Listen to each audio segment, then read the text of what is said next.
Hello, everybody, and welcome back to another episode of Ohio VolleyTalk.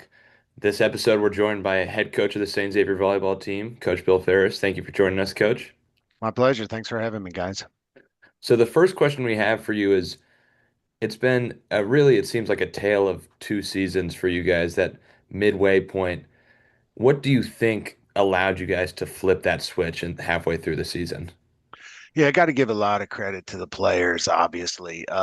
We knew coming in, 2 years ago, we had Aiden Berkemeyer setting for us. Last year, we had Cam Evans with a good, solid base of experience. This year, we brought in two brand new setters who had zero varsity experience.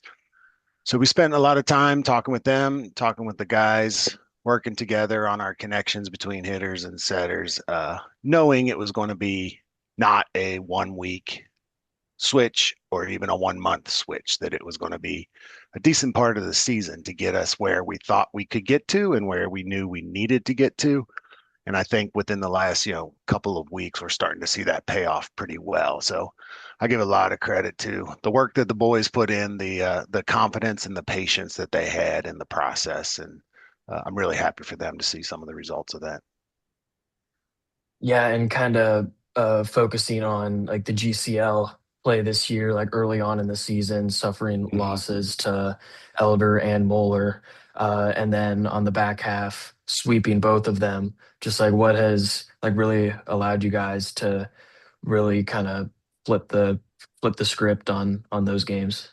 Yeah, like I said, I'm going to take the confidence angle again here, that we knew we were moving in the right direction. We played at that Centerville Elite tournament after a good match against Moeller the night before. That was the one at their place where we went five. We ended up dropping it, but going down 2-0 to them the way we've been playing all year, we hadn't seen a ton of success as a team. So for us to be able to fight through that, fight back, and push it to five, even though we ended up dropping it, gave us some encouragement. We went up to Centerville the very next morning and had St. Ignatius burst off in that back gym there. If you've ever played there, it's slightly cramped quarters for a high level volleyball match like that. So being able to get through that match with a win, I think really helped us a lot. Put us, like I said, to a spot where we're feeling good about the progress, feeling good about the work that we've put in. And honestly, we kept switching lineups and setter hitter connections, trying all kinds of different things to figure out what worked best for us. And I'm just grateful the guys stuck with it, and kind of could see that payoff even in the league there with those last two matches in the last week or so. So with the direction you guys are headed in, obviously it's going up for you guys every week, it seems. What do you feel like the potential of this team is? Well, we talk about the beginning of the year wanting to be a state contender, but we know to do that, you have to be a GCL contender and then a Cincinnati contender.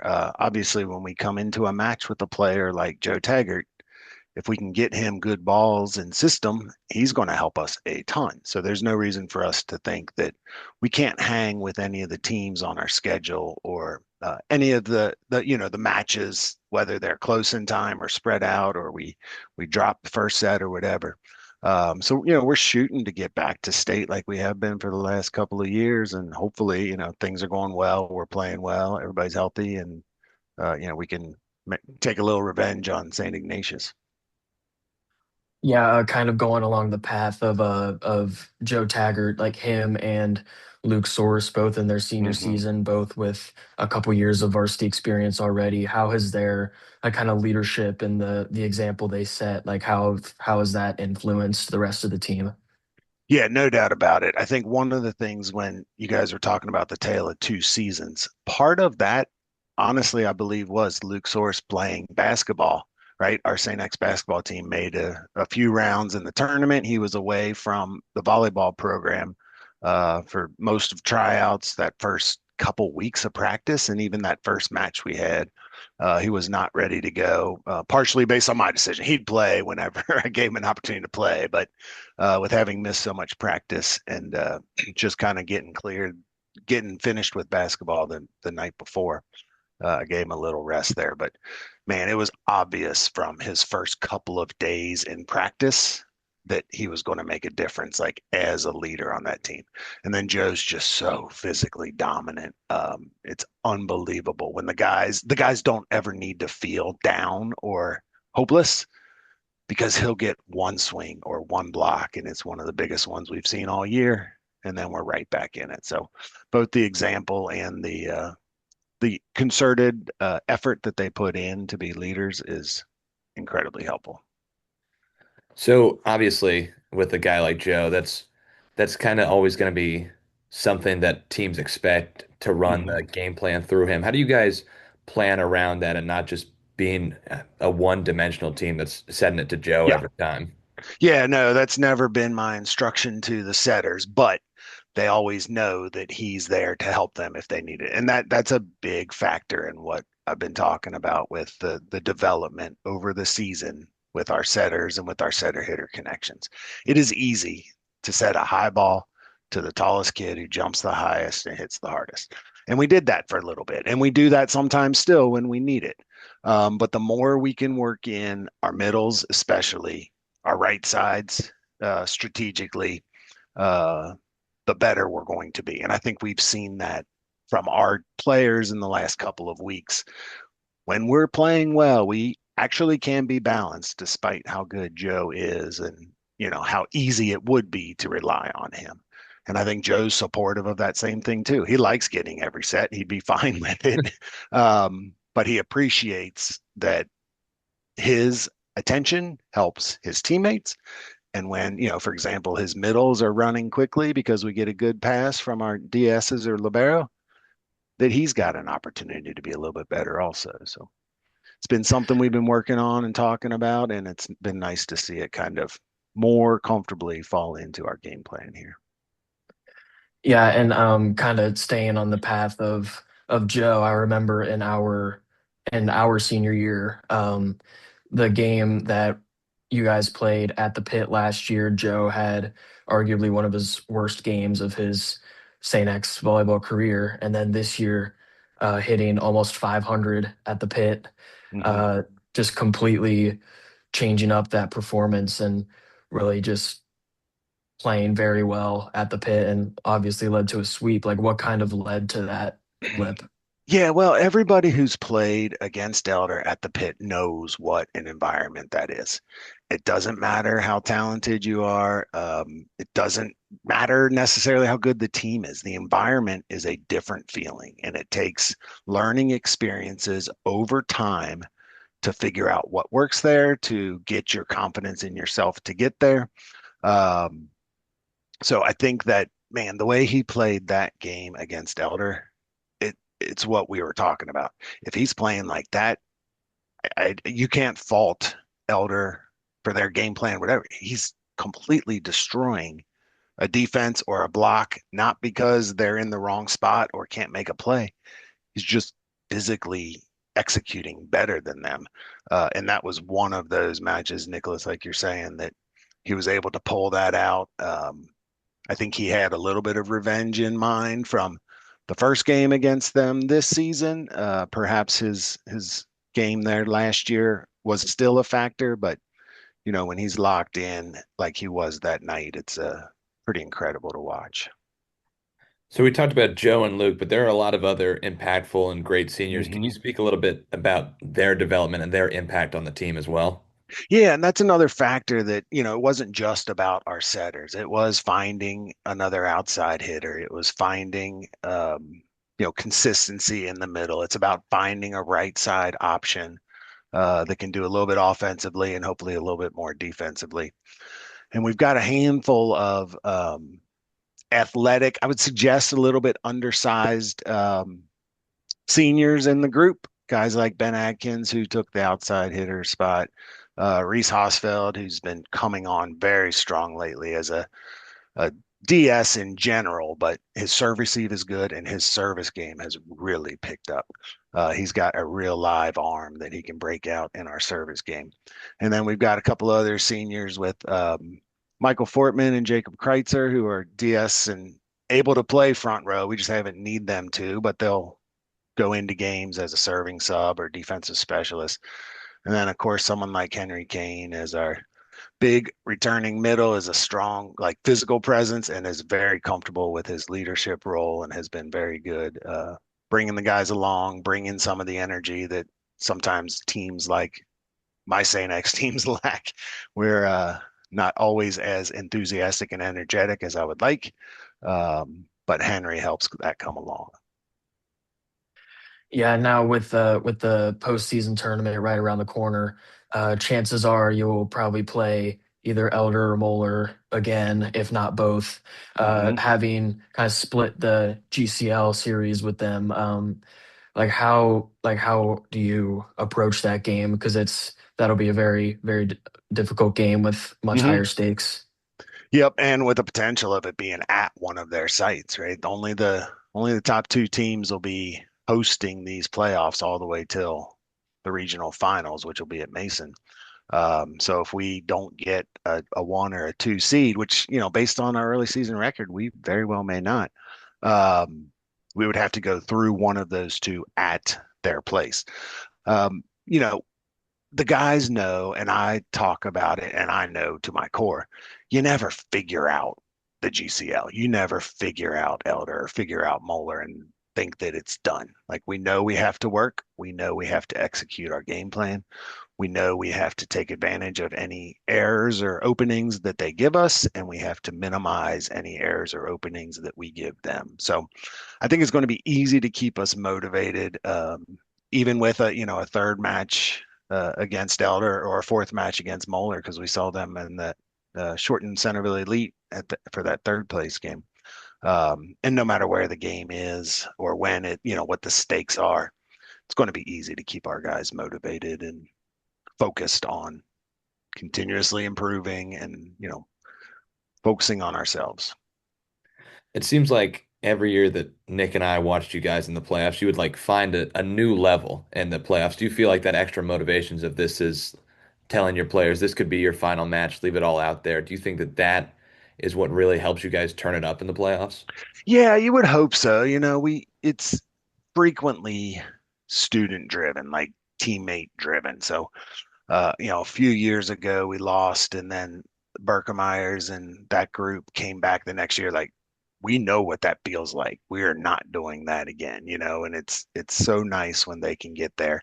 We as coaches always want to take it up to another level, but sometimes you can, sometimes you can't. Sometimes the other team brings it up a little bit more. Sometimes it's just a weird event at the game that day. So yeah, I mean that's the goal, but there's no magic trick to it. I think it's optimistic from my perspective that the guys have bought in on the process this year and have seen the results of their patience this year. So there's a little bit more credibility and belief in themselves as we get to that point. So hopefully that next level is in there. We all know we have to bring it, and it's fun to be a part of when it happens. So yeah, we're hoping for that for sure. Yeah, so we talked about the seniors earlier, but how about the junior class that's Hmm. transitioning from JV to varsity? That some of those guys have a pretty big role on this varsity team. Like how well have they adapted to the faster pace varsity level? Yep, both of the setters that I was talking about are juniors. We tried some 5-1 options. We kind of settled into a 6-2 option with Leo and Will doing the setting. Those are big shoes to fill. They're big, lots of weight on your shoulder in those games and your first time through the pit as a varsity setter or um, at Moeller in a five setter. Those are some tension filled games, and I think they've handled it very well. We're still working, still, helping them improve, and they're helping us improve. And then I go back to the enthusiasm that we see from Henry. We get the same thing from someone like Gunnar Peterson in the middle. Um, Always has the energy, always willing to work hard. So it's been fun. And then we got some versatility with our guys like Trey Burns and Sam Supinger, and had a couple injuries with Liam and Eberly, so we're missing out a little bit on their development later here in the season, but their attention in practice and their commitment to the team has never wavered. So it's really, really been optimistic from that junior class because there's a lot of holes to fill next year, and they're going to be filling those in, and I've got some good confidence in that. I think the only big contributor on varsity we haven't talked about is Ben Ferris. It seems like every few years there's someone that comes along for St. X that's a freshman and they come in and they tear it up as an underclassman. What's it like for it to be Ben this time, though? I mean, that is my son. We are related, so it's crazy. Yeah. He's always been excited. I've seen him play good volleyball over the years at his age level. Um, I knew he had a chance to contribute, but to actually see it happening on a varsity court, wearing the St. X blue at the pit, at Moeller, getting announced at St. X, it's unbelievable to me. I've been happy with his willingness to play a couple different positions, right? He would play outside if we wanted to. He would play right side where he's been if we need him to. He'd be willing to do whatever. And I've been pleasantly surprised that the freshman mistakes have been limited and have not, in my opinion, carried through an entire set. Like he'll get blocked plenty, he'll miss serves plenty, and then he'll bounce back. And by the end of the game, he'll be, 8 for 13 with like one or two errors. It's like, holy cow, that was not a bad turnaround for a kid that didn't need to do that at his age. So I'm optimistic. I'm proud of him, and hopefully it is the beginning of a nice progression for him over these next couple of years. All right. Well, I think that's a great place to end it. Are there any thoughts or shout outs or opinions that you would like to give real quick before we conclude? Well, no, just like you guys said, hitting on this postseason coming up here, it'll be an interesting one. We've seen some good play out of Eds and Ignatius up north, and a handful of the Columbus teams can put a scare into you or really give you a run. We've seen a handful of them in person, and then getting out of Cincinnati is as balanced as it feels like it's been in a number of years. So, looking forward to that. Obviously, the coaches that we've got on staff have been awesome and make this thing all work from my perspective. And I appreciate what you guys are doing, picking up the mantle here and keeping this going and keeping the highlight on boys volleyball. It's awesome. We're thankful for that and excited for the future because of people like you and people like our players and coaches. All right, after talking with Coach, we're going to do what we normally do. We're going to look over some games from the past week. Start with the one that we brought up a few times in the interview, X and Mo. A big time matchup, but I don't know if anyone saw this result coming necessarily. Yeah, I mean, we talked about this a little bit last week, how we were excited for this game because us being St. X guys, we always love a good St. X Moeller game. But we were expecting extra sets. We were expecting maybe another five setter like we had earlier in the year. But St. X came to play. They swept them 3-0. Yeah, I mean, that one, like you said, I don't think either of us saw that one coming, and that one really spearheaded by Joe Taggart's effort there, 19 kills in those three sets. It's rare that you see a sweep um, between these two teams when they play each other. I can't think of, I mean, it doesn't happen often, that's for sure. Um, and they were close sets nonetheless, 25-23, 25-20, 25-22, but we didn't even see extra points on any of them. Um, the Bombers, like we said in the interview with Coach, are setting themselves up well against tough opponents, against very difficult opponents to go into this postseason smoothly. Yeah, and you mentioned we also talked about Joe a decent amount with that interview with Coach Ferris, just his performance. And we also talked about last week how that win against Elder was kind of their statement win that they needed. And they proceeded to follow that up with a sweep against Lakota East earlier in the week and then a sweep against Moeller. So now they're really shaping themselves up nice for the postseason. Yeah, but it's not just the GCL South doing it. GCL Co-ed as well as, I mean, there's some chaos going in there. Let's start with the most recent result. Fenwick got swept by St. Charles. That was a close one despite the sweep, but I mean, still, I didn't expect that one to be over so quickly. Yeah, I mean, both of these teams, both very good teams. St. Charles, maybe not the season or not the best start to the season as they were looking for, but they've definitely turned it up towards the end, sweeping some good opponents. And now Fenwick, who was really on a hot streak until this game here, but St. Charles really, I mean, it was close, but they it seemed like especially second and third set, they were in control the whole time, seems like. Yeah, and this is, I mean, just a long list of crazy results. On Thursday, Alter sweeps Baden. That one not close in any of the sets at all. Did not see that one coming. The closest set was the second one, 25-15. I mean, that one just ridiculous. That was a looks like a big team effort from Alter. I don't know if we really expected that at all. There's a lot of errors on part of Baden as well. 26 errors in three sets is never great, along with 10 service errors. It's 36 points they just gave up to Alter. But this is a big win for Alter. Not one I think a lot of people saw coming. Yeah, I mean, this is definitely not the Baden team that we've seen all year. They're usually a team that can give anyone a run for their money. They'll keep it close with anyone. But this game was just really not their night. You mentioned the errors, like that 26 errors, that can't happen.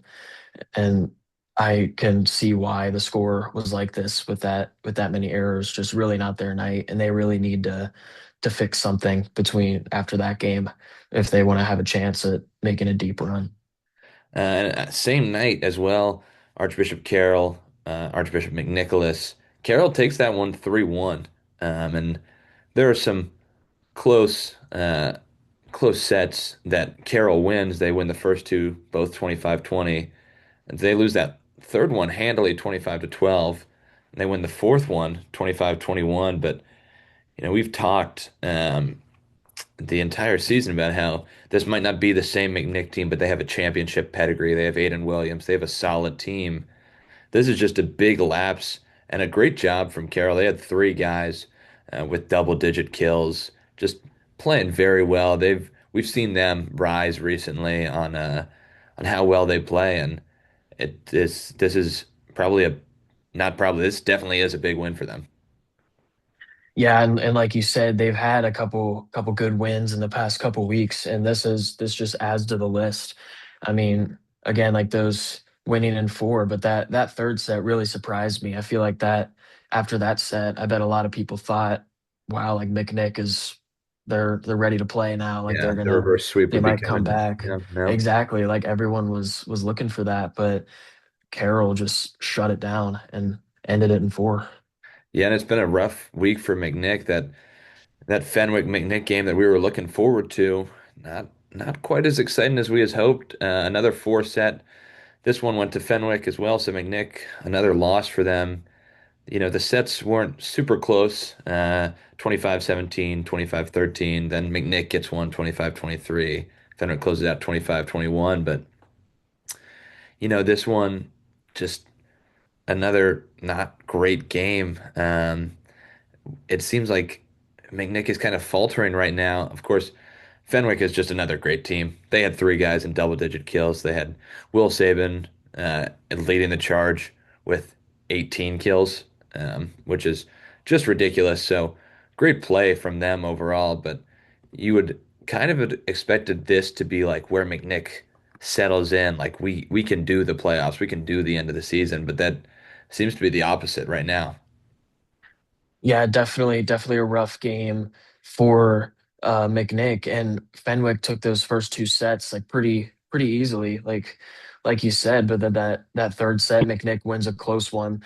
I'm thinking maybe McNick, like kind of similar to the other game we just talked about, like they kind of locked in a little bit, but it also could have been Fenwick maybe getting a little too comfortable, maybe little too confident and making a little too many mistakes. But then Fenwick locked back in and was able to shut the door on him again. But yeah, just a rough week for McNick losing to two good teams. Yeah, and Baden and Carroll, this is probably the last GCL co-ed game that really stuck out to us. Baden Carroll on Tuesday, Baden takes the sweep, another pretty close one. That first one goes to extra points, 27-25, then 25-20, then 25-19. Uh, this is, I mean, this conference is all over the place. Baden loses to Alter, and then Carroll beats McNick, but McNick has beat Alter, and it's just all over the place. This is, in both GCL conferences, any team can beat anyone. But what kind of jumps out to me is that they both played pretty well. There wasn't a crazy amount of errors from either side. They both had 13, which isn't great, but it's not ridiculous. But Baden kind of powered through. They had 15 service errors across those three sets, and in sets as close as those, it's impressive that they were able to power through there.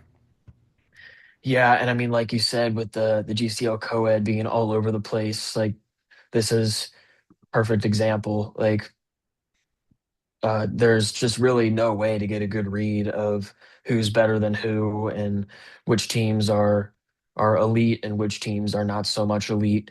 And and like this game, Baden beat swept Carroll in three, who Carroll is very solid team, but then they get crushed by Alter 2 days later. So it's just kind of hard to get a good read of, especially with Baden, just how good or bad they really are.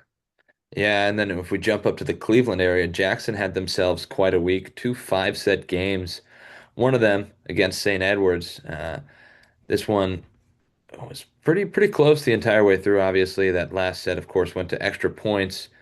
There was the furthest separation they had from each other was a 4-point win in set one, Jackson over Eds 25-21.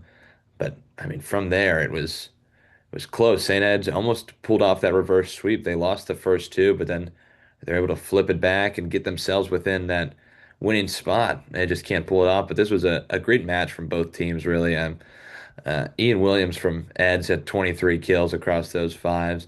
Mazio Manello from Jackson had 18 across those five. So this is just great play from both these Cleveland teams. Yeah, it was great play, and I've got to give a lot of credit to Jackson here because going up 2-0, obviously momentum's high, spirits are high. Just need one more to win, but then Ed's fighting back to win the next two.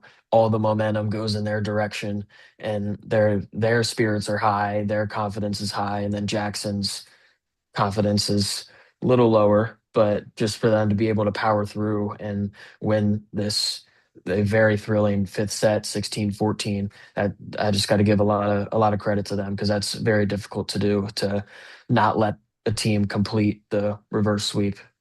Yeah, and later, Jackson would find themselves in Ed's situation against Hudson. That one was another five-set one. Hudson would win the first one 30-28, then the second one 25-21. Then Jackson would win 25-21, then 25-16, then close out the reverse sweep 15-11. So Jackson really showing their resiliency this week, showing that they can hold their own and close out close games, and they can be the ones that need to come back. And that one was off the back of 20 kills from Manello. Again, he's 38 kills between two games is very impressive. He's had quite a week so far and quite a season in general. Yeah, I mean that first set reaching that 30-point mark, like that's when people know like Yeah. we're in for a good game. Like this is going to be a great game, and it ended up being a great game. Reverse sweep, 5 sets. Yeah, Hudson took the first two, then um, Jackson kind of dominated the next two, and then kind of took control of the fifth set too, and then yeah, just like another big win for Jackson, and like you said, like the resiliency and to kind of to fight back and to get that reverse sweep, and then later against Eds to stop them from getting reverse swept. Like that just takes a good team to do that. Yeah, I mean, definitely established in themselves as I'd say the clear number two in the Cleveland area after both those wins took out their closest competition. But in matches as close as those, anything could change in the playoffs. But right now they're gunning to really try and take Ignatius out. That's their only big opponent left in that area. But I think the game that really had some big time Columbus implications was Dublin Jerome and Thomas Worthington. which Jerome took in five. Jerome has kind of had quite an interesting season.